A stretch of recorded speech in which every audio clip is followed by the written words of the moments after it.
الحمد لله الذي أنعمنا بنعمة الإيمان والإسلام نحمده ونستعينه واستغفره ونعوذ بالله من شرور أنفسنا ومن سيئات أعمالنا من يهد الله فلا مضل له ومن يضلل فلا هادي له لا حول ولا قوة إلا بالله أشهد أن لا إله إلا الله وحده لا شريك له وأشهد أن محمدا عبده ورسوله اللهم صل وسلم وبارك على محمد وعلى آله وأصحابه ومن تبعهم بإحسان إلى يوم الدين. Bapak-bapak, ibu-ibu, para jamaah salat maghrib yang semoga kita semuanya selalu dirahmati oleh Allah Subhanahu wa taala. Amin amin ya rabbal alamin. Mari kita mengawali di dalam perjumpaan pada malam hari ini. Kita selalu bersyukur atas nikmat karunia yang oleh Allah limpahkan kepada kita. Kita masih diberikan keistiqomahan oleh Allah ada dalam majelis ilmu. Mudah-mudahan Allah Subhanahu wa taala melapangkan diri kita semuanya untuk ada selalu di dalam din Islam, dan mudah-mudahan dengan kita selalu istiqomah ada di dalam majelis ilmu ini, mudah-mudahan menjadikan pemberat amal kebaikan kita nanti di hadapan Allah Subhanahu wa taala, yaitu mudah-mudahan kita semuanya dikumpulkan oleh Allah menjadi derajat yang mulia di sisinya. Amin amin ya rabbal alamin. Bapak, ibu-ibu yang dimuliakan oleh Allah, kita akan lanjutkan kaitannya dengan babu man laqiyallahu bil imani wa huwa ghairu syakin fihi dakhalal jannah wa hurima 'alan nar. Kita pada kesempatan kemarin sudah satu hadis yang kita bacakan kepada panjenengan, yaitu bab yang berkenaan dengan barang siapa yang ingin berjumpa dengan Allah. Sudah barang tentu kita semuanya bisa berharap berjumpa dengan Allah Ta'ala, bersama Allah Subhanahu wa Ta'ala. Caranya bagaimana? Yaitu bil imani. Maka kalau kita ingin berjumpa dengan Allah, ya mari kita tata iman kita. Keimanan yang bagaimana? Wa huwa ghairu syakkin, di mana keimanan itu tanpa ada keraguan-raguan fihi di dalamnya. Jadi kalau kita sudah beriman kepada Allah, jadi ya jangan kita ragu. Ya, biasanya kita itu diuji oleh Allah, baik itu sakit, baik itu penderita kesempitan di dalam kehidupan, itu kita atau banyak manusia yang mereka terlewatkan dari persoalan ketauhidan ini. Mereka menggunakan berbagai cara sampai-sampai yang haram ataupun yang musyrik pun dilakukan. Naudzubillah. Maka apabila mereka itu ghairu syakin fihi, tidak ada keraguan sedikit pun di dalamnya, maka Allah menjadikan dakhalal jannah, dia akan masuk surga, wa hurima 'alan nar, dan diharamkannya masuk neraka. Saya akan bacakan hadis yang kedua. Hadis kedua ini berasal dari riwayatnya Mu'ad ibnu Jabal. Ya, Mu'ad bin Jabal ini adalah salah satu sahabat Nabi Shallallahu Alaihi Wasallam, yang mana sahabat Nabi ini, bapak ibu-ibu, ini tatkala terjadinya perluasan daerah yang ada di Madinah, maka Mu'ad bin Jabal ini diutus oleh Rasulullah SAW ke daerah Yaman. Ya, Yaman itu ya dekat dengan Saudi sana, atau sekarang Saudi, yang sekarang rame, di mana Syiah Houthi menyerang Saudi. Ya. Nah, Yaman pada masanya Rasulullah SAW tidak seperti Yaman sekarang. Yaman sekarang ini ada selatan, utara. Ya. Dan memang terkenal Yaman itu adalah negeri orang-orang yang solihin, orang-orang yang ahli ilmu. Ada daerah yang itu merupakan daerah bidadarinya, surganya, artinya bidadari surga. Jadi di sana saya nggak tahu latar belakang itu ya, tapi sebutan itu muncul di daerah salah satu daerah Yaman. Banyak ilmu hikmah yang ada di daerah Yaman. Ya, ini mungkin sekitar itu saya mungkin bisa sampaikan kepada panjenengan. Saya bacakan hadis Mu'adz bin Jabal radhiyallahu anhu qala baina ana radiful nabi sallallahu alaihi wasallam. Ya. Laisa baini wa bainahu illa akhiratu ar-rahli. Faqala ya Mu'adz. Kemudian Rasulullah SAW itu memanggil Mu'adz. Qultu labbaik Rasulullah wa sa'adaik. Summa sara sa'atan. Summa qala ya Mu'adz. Qultu labbaik ya Rasulullah wa sa'adaik. Summa sara sa'atan. Summa qala ya Mu'adz. Jadi Mu'adz dipanggil oleh Rasulullah SAW itu 3 kali. Maka Mu'adz pun menyatakan labbaik Rasulullah wa sa'adaik. Qala hal tadri ma haqqullahi ala ibadihi? Qultu Allahu wa rasuluhu a'lam. Qala haqqullahi ala ibadihi ay ya'buduhu wa la yusyriku bihi syai'a. Summa saro sa'atan. Summa qala ya Mu'adz bin Jabal. Kemudian Mu'adz pun kemudian menjawab labbaika ya Rasulullah wa saya'di. Faqala hal tadri ma haqqul ibadi 'ala Allahi idza fa'alu? Qultu Allahu wa rasuluhu a'lam. Qala haqqul ibadi 'ala Allahi alla yu'addibahum. Akhrajahu al-Bukhari fi kitabi libasi babu irdafir rajul khalafa rajuli. Hadis Mu'adz bin Jabal radhiyallahu anhu. Hadis ini diriwayatkan dari Mu'adz bin Jabal, di mana qala berkata, yaitu Mu'adz bin Jabal, baina ana radifun nabi sallallahu alaihi wasallam, katanya begitu. Jadi dia menyatakan ketika itu aku itu dibonceng oleh Rasulullah. Kalau dibonceng maknanya bukan boncengan sepeda sekarang ini. Jadi maknanya yaitu menunggang kuda, menunggang unta. Ya. Dan di situ disebutkan bahwa yaitu binatang yang ditunggangi. Ya. Apa yang di situ, maka Mu'adz pun kemudian menyatakan laisa baini wa bainahu ila akhiratur rahli.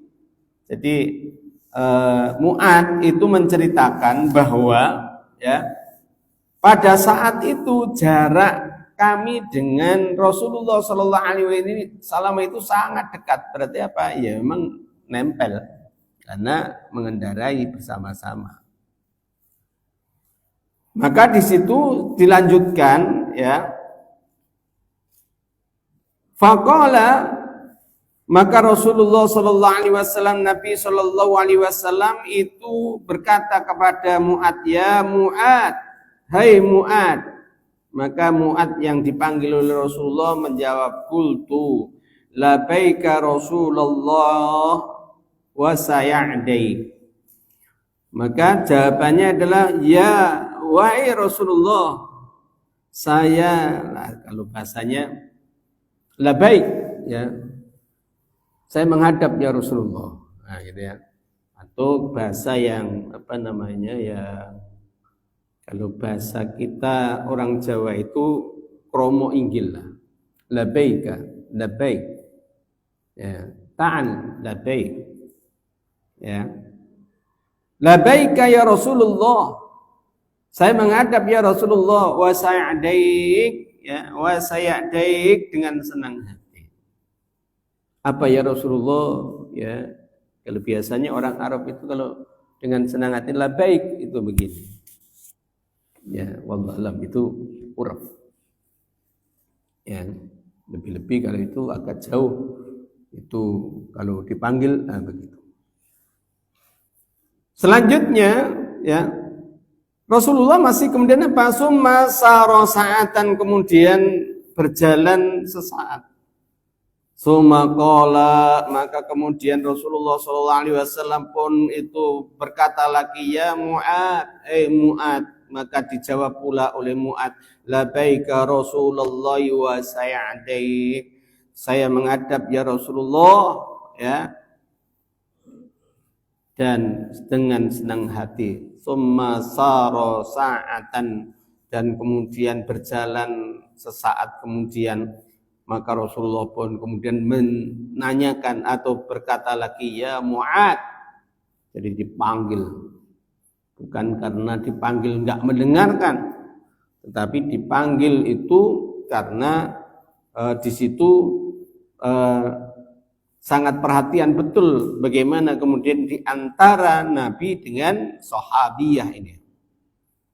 Labaika Rasulullah, maka dijawab oleh Mu'ad, labaika ya Rasulullah. Apa yang kemudian kemauan Rasulullah SAW? Qala, maka Rasulullah bertanya, hal tadri ma haqqullahi ala ibadih? Ya, hal tadri ma haqqullahi ala ibadih? Apa haknya, ya, apa haknya hamba, ya? Apakah, bahasanya begini, apakah kamu mengetahui hal tadri ma haqqullah ala ibadi? Apakah kamu mengetahui, ya, haknya Allah atas hambanya? Jadi Allah itu punya hak, bukan hak pakaian, bukan, tapi sesuatu yang sesuatu yang sifatnya prerogatif Allah. Sehingga kenapa di dalam Al-Quran itu para utusan-utusan Allah itu selalu menyampaikan hal yang sama. Ya, kalau di dalam surat An-Nahl, Bapak Ibu-ibu, Allah menyatakan begini. Walaqad ba'atsna fi kulli ummatin rasulah. Sungguh, katanya Allah, telah kami utus, ya, walaqad ba'atsna fi kulli ummatin, di dalam setiap umat itu rasulah, seorang utusan atau sebagai utusan.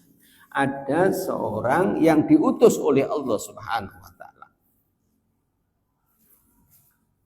Apa misi mereka? Misi mereka adalah ani'budullah, ya, yaitu mereka diingatkan untuk hanya menyembah Allah.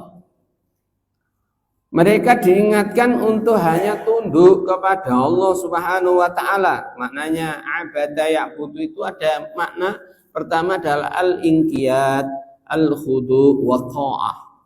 Al-inqiyad itu maknanya adalah kepatuhan.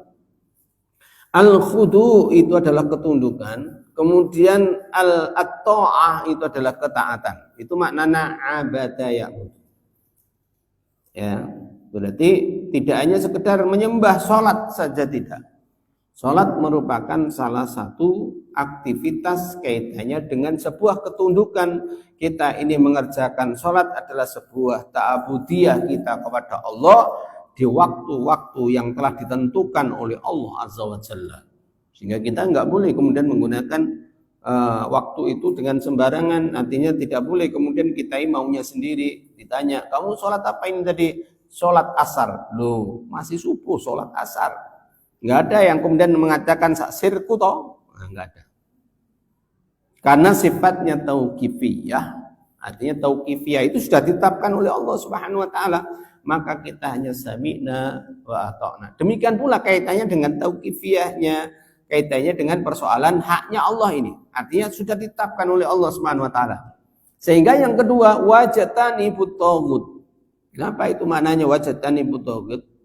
Ya, wagid itu adalah sesuatu yang melampaui batas. Kalau bahasa letternya tohut, tohut itu panutan selain Allah. Ya, kalau di dalam bahasa dinyatakan bahwa itu merupakan hal yang melampaui batas. Melampaui batas apa?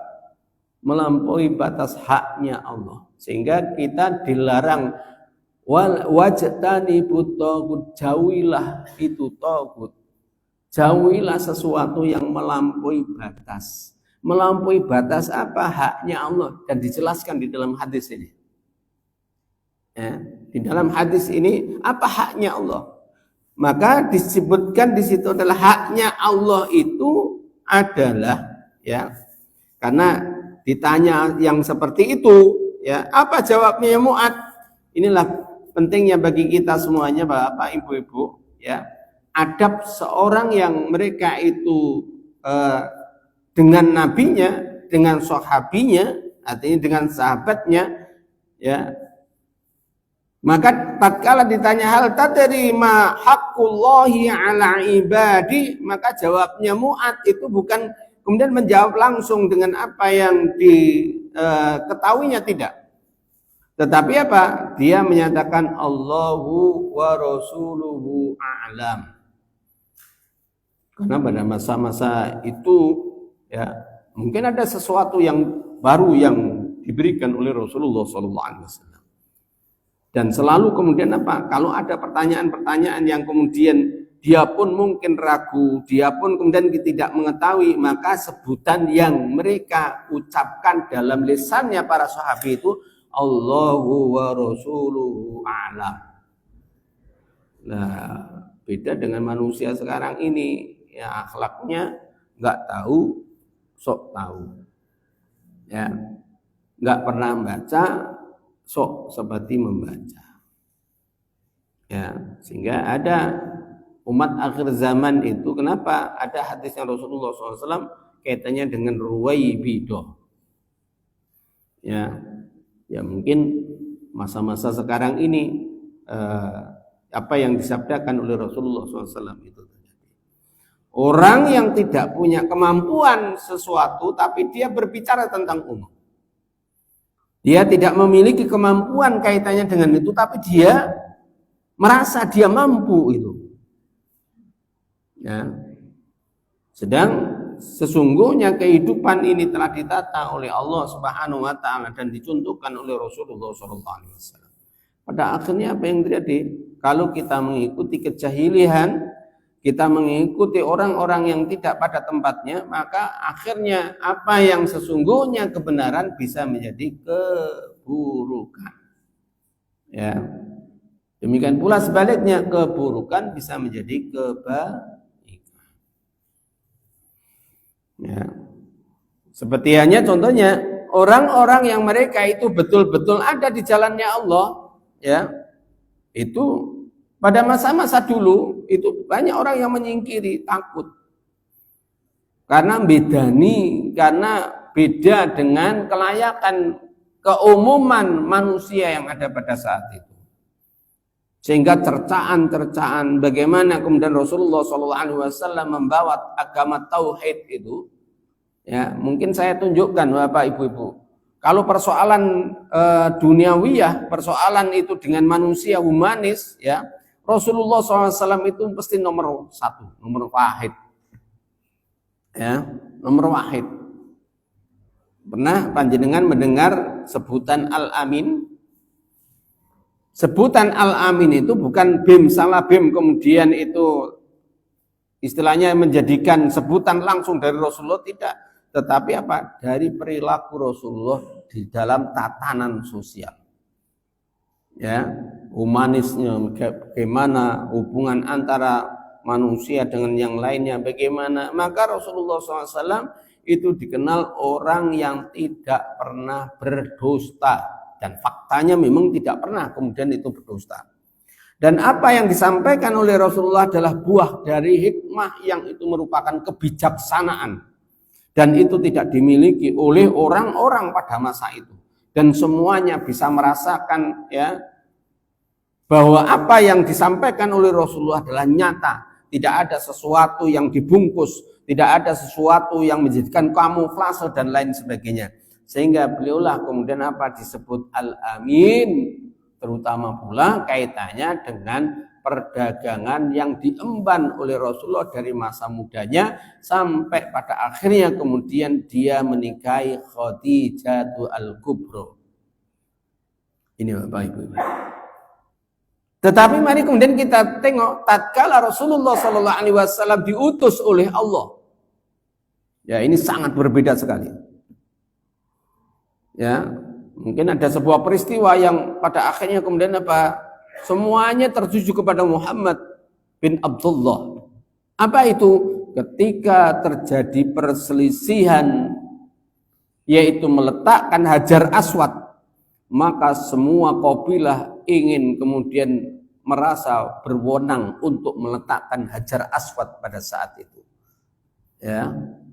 Dan hampir-hampir di dalam Kutubus Sirah itu nyatakan terjadi peperangan untuk memperebutkan meletakkan yang namanya Hajar Aswad.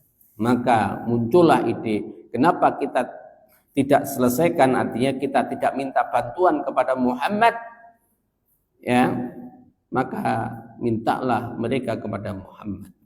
Subhanallah, Rasulullah SAW dengan bijaknya dibukakanlah yaitu sorbannya, kemudian di antara kabilah-kabilah itu diperintahkan untuk memegang yaitu pojok-pojokannya, dan Rasulullah meletakkan Hajar Aswad di tengahnya, dan mereka diperintahkan untuk ngusung bareng-bareng mendekati Ka'bah, dan Rasulullah yang meletakkan Hajar Aswad pada tempatnya.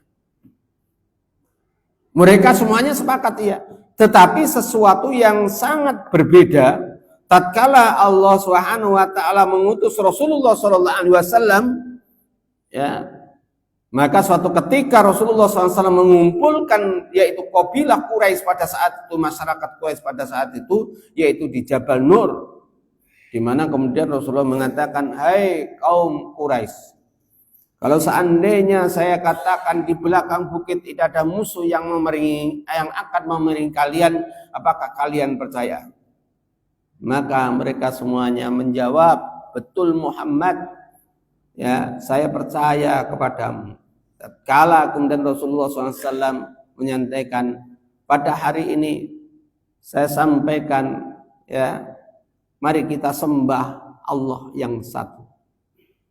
Karena pada saat itu pada umumnya masyarakat Quraisy dan kabilah-kabilah yang ada pada masa itu, dia punya Tuhan masing-masing, sampai-sampai ya di antara kabilah itu punya Tuhan dan mereka agungkan. Dan setiap kali dia tawaf di Masjidil Haram, ya Ka'bah itu bukan Masjidil Haram ya, Ka'bah, ya. Pada akhirnya kemudian apa? Dia selalu membawa Tuhannya, dan kemudian mungkin kita dapati kenapa itu di Ka'bah itu ada 360 sekian patung itu, karena ya dibawa oleh kabilah-kabilah. Tetapi tatkala kemudian Rasulullah menyatakan untuk kemudian mengajak mereka hanya menyembah Tuhan yang satu, dan inilah mereka tidak sepakat dengan ini, dan nampaknya ini juga akan berlaku di dalam setiap peradaban, tidak hanya pada masanya Rasulullah. Ternyata apa, sebelumnya kisah-kisah umat-umat terdahulu kita juga ditunjukkan di dalam Al-Quran. Ternyata apa yang disampaikan oleh Allah dan apa yang dibawa oleh para utusan Allah itu tidak berbeda. Saya tunjukkan, panjenengan bisa buka di dalam surat Al-A'raf. Tadi surat An-Nahl ayat 36. Allah memerintahkan ani'budullah wajtanibut taghut.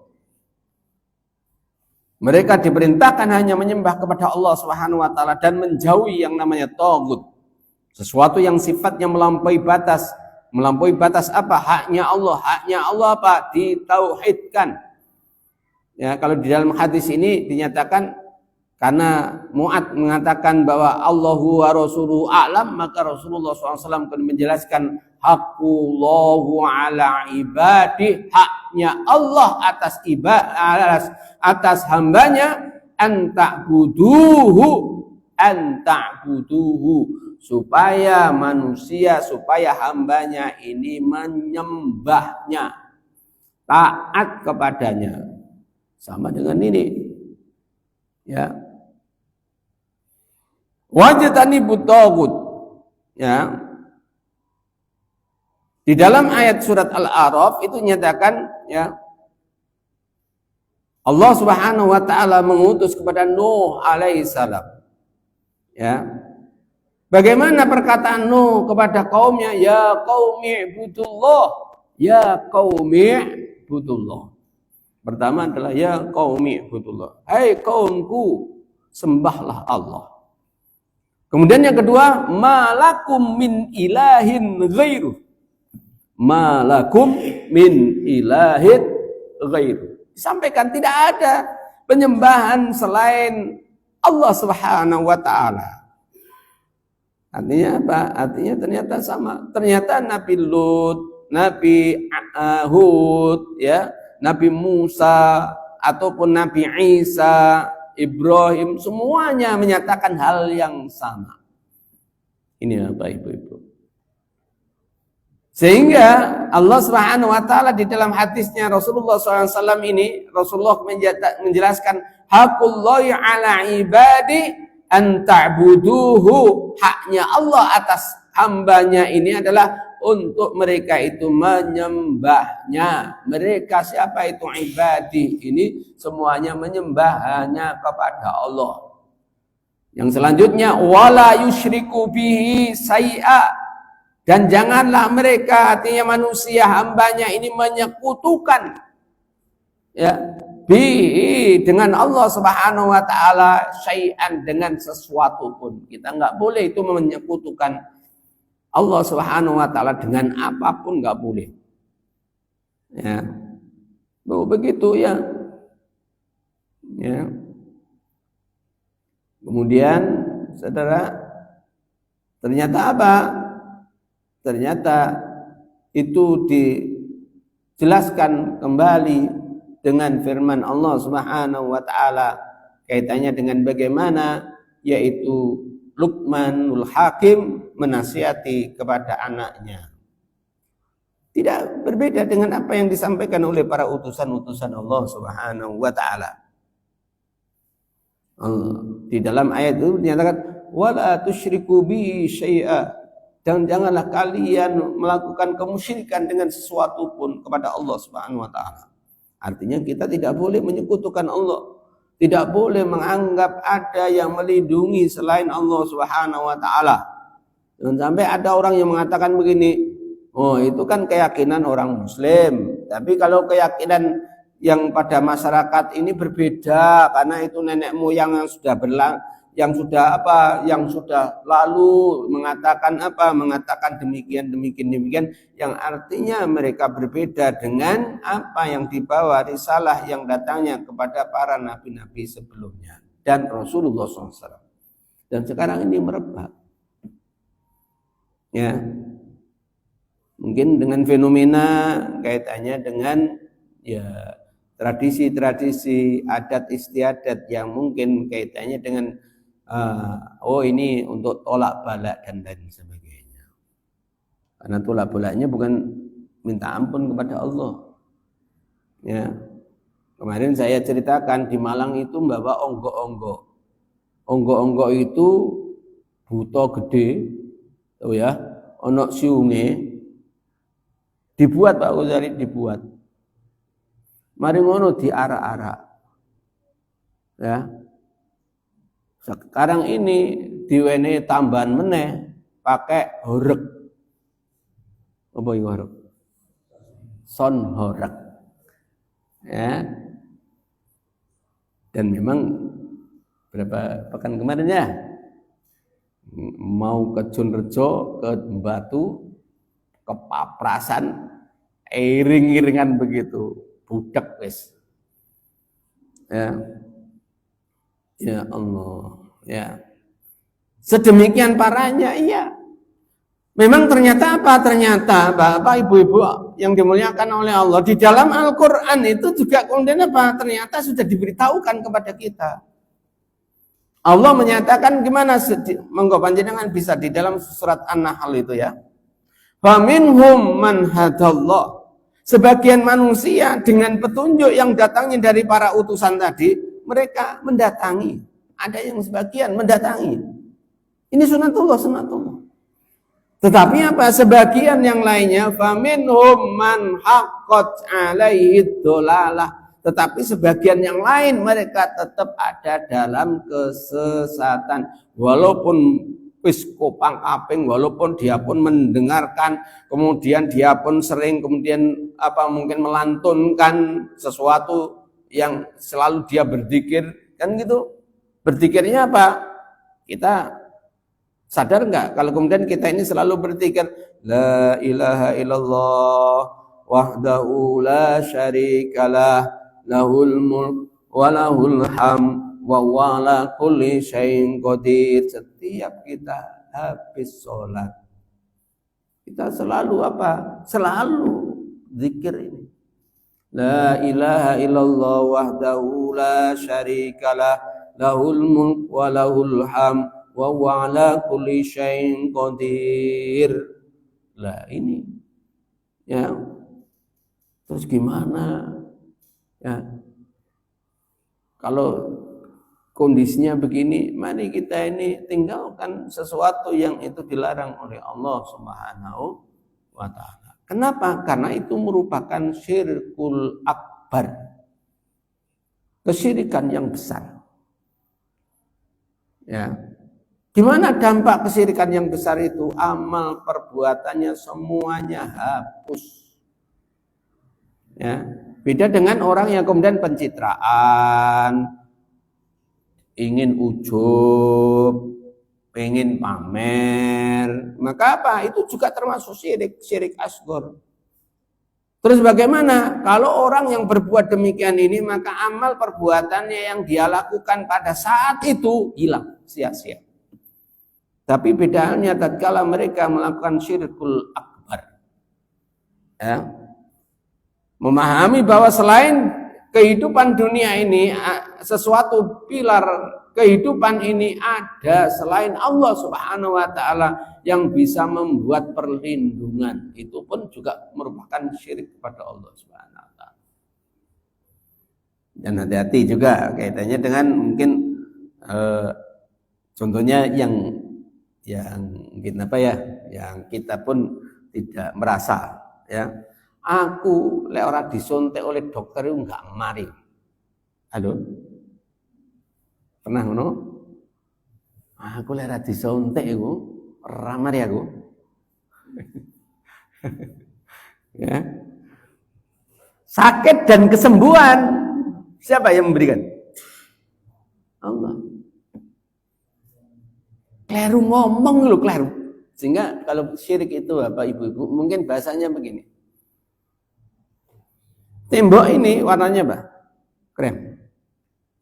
Dan tembok ini mungkin ada benang yang ada di sekitaran itu, warnanya juga krem. Apabila kita tidak berhati-hati kaitannya dengan itu, maka akan menyentuh dengan yang namanya benang yang krem tadi. Enggak terasa. Ya. Apakah mereka merasa bersalah? Tidak. Ya. Enggak merasa bersalah, enggak. Tanya sendiri ya. Loh, betul ini. Mungkin apa kalau ditanya itu Abu Jahal juga enggak apa. Abu Jahal ini ya. Dia pun tidak akan kemudian apa, enggak mau dikatakan Abu Jahal. Ya. Enggak mau dikatakan kemudian apa mereka itu menyesatkan, enggak. Ya, loh ini sudah keumuman masyarakat, pada akhirnya terjadilah perang Badar. ternyata untuk memperjuangkan kekafiran itu juga ditotoi dengan kematian. Lebih-lebih kita ini kemudian apa sudah ditunjukkan oleh Allah Subhanahu wa taala, kita malah enggak semangat. Kita ini masih telak kanan kiri ya. Sudah ada jalan yang lurus. Oleh Allah Subhanahu wa taala ditunjukkan, ini loh jalan yang lurus. Allah menyatakan di dalam surat Al-An'am itu, ya, wa anna hadza siratim mustaqima.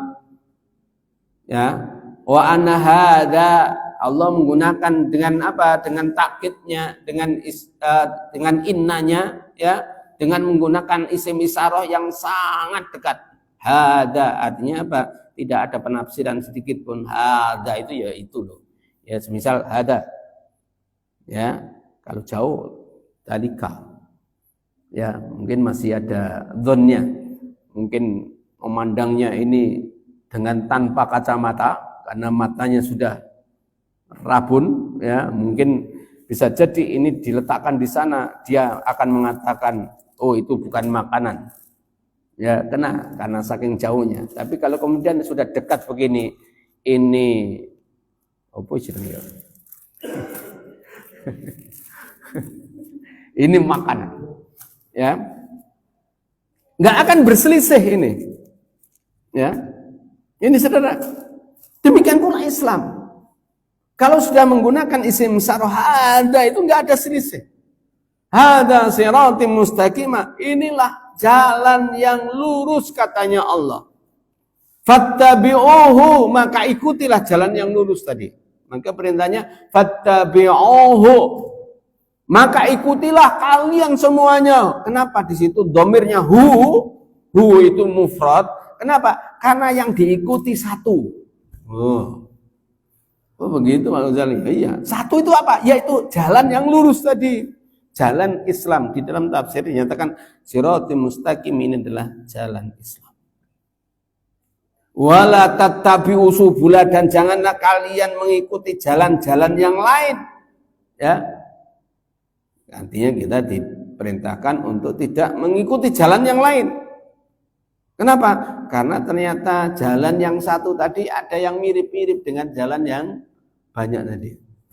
Sehingga kalau ada orang mengatakan sing penting beda jalane tapi tujuannya sama, enggak akan teko. Semisal contohnya, kowe arep nyang ndi? Nyang Surabaya. Lho kok ngidul? Iya, aku lewat Pacitan, lewat Trenggalek, lewat Tulungagung, lewat Kediri, langsung lewat Jombang, Mojokerto. Ditanya nggon Kediri, nggon Trenggalek, sampean mau kemana? Ke Surabaya. Dari mana tadi? Dari Ponorogo. Salah dalan, Pak.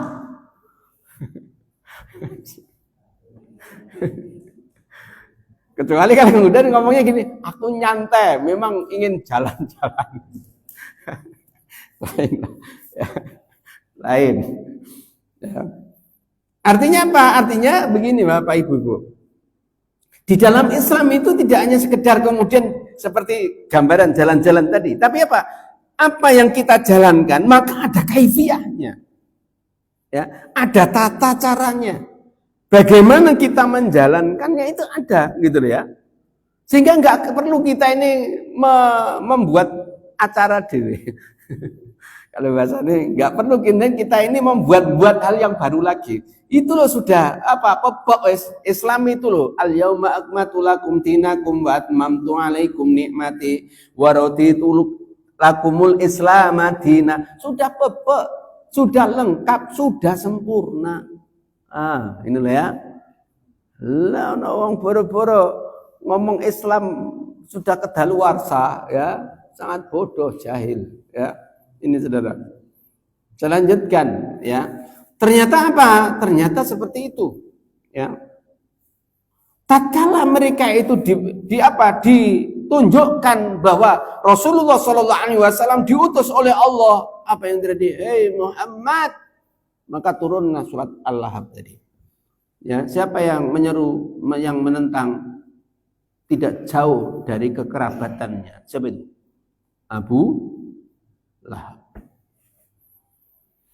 Ini Bapak Ibu. Dan banyak ini pelajaran yang mesti harus kemudian kita ambil pelajaran. Ya.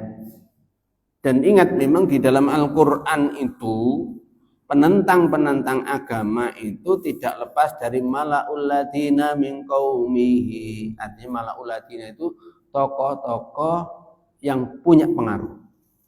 Ya. Pengaruh lokal, pengaruh internasional, yang jelas kemudian apa? Itu dia tokoh.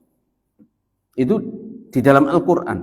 Panjenengan bisa buka di dalam surat Al-A'raf itu, karena di situ ada cerita-cerita bagaimana kemudian Nabi diutus oleh Allah, maka bagaimana orang yang menentang, maka di situ tidak lepas qalal mala'ul ladina kafaru, ada qala mala'ul ladina min qaumihi.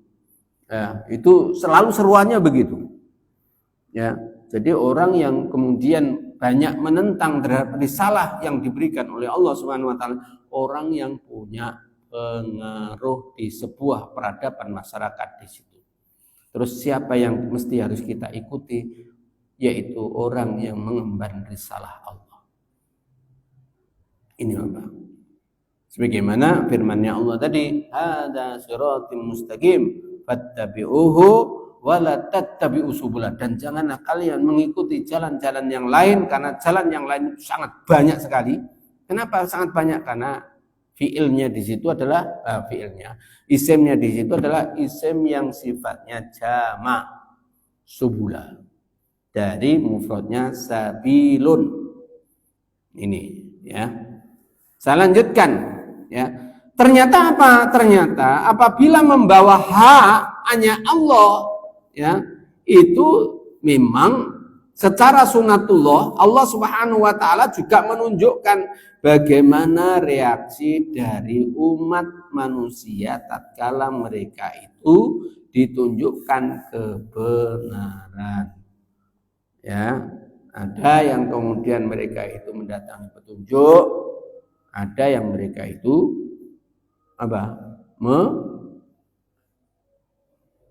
melakukan kesesatan, tetap sesat. Ya. Belum bisa ya? Belum ya?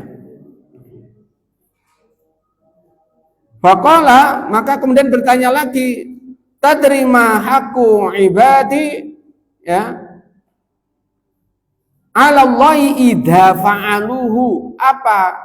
Apakah kamu mengetahui apa haknya Allah atas hamba ini ya, ketika mereka melakukannya ya? Ketika kemudian itu hambanya melakukannya, maka dijawab oleh Mu'ad, Allah wa rasuluhu Allah dan Rasulnya lebih mengetahui. Maka dijelaskan oleh Allah, oleh Rasulullah, hakul ibadi 'ala Allah alla yu'adzibahum. Katanya Rasulullah SAW, haknya ibadi ya 'ala Allah. Jadi haknya ibad yang mereka itu yakin kepada Allah Subhanahu wa taala. Jadi tadi kan haknya Allah atas ibad. Sekarang adalah haknya ibadi, haknya hamba ya atas Allah Subhanahu wa taala. Apa? Maka dijelaskan oleh Allah, hakul ibadi Allah alla yu'adzibahu. Maka orang tadi tidak akan diadab oleh Allah. Artinya disiksa oleh Allah Subhanahu wa taala. Karena itu Bapak Ibu-ibu, tidak ada sesuatu yang bisa kita perbuat di dalam kehidupan ini kecuali ketaatan kepada Allah Subhanahu wa taala, sampai Allah itu menentukan kita waktunya untuk berpisah dalam kehidupan dunia ini. Dan mudah-mudahan kita oleh Allah Subhanahu wa taala diberikan kelapangan untuk selalu istiqomah ada dalam din Islam, yang merupakan bukti penghambaan kita kepada Allah, dan mudah-mudahan kita semuanya dalam mengakhiri kehidupan ini dalam kondisi husnul khotimah. Amin amin ya rabbal alamin. Kita akhiri dengan doa kafaratul majlis. Subhanakallahumma wa bihamdika asyhadu an la ilaha illa anta astaghfiruka wa atubu ilaik. Assalamualaikum warahmatullahi wabarakatuh.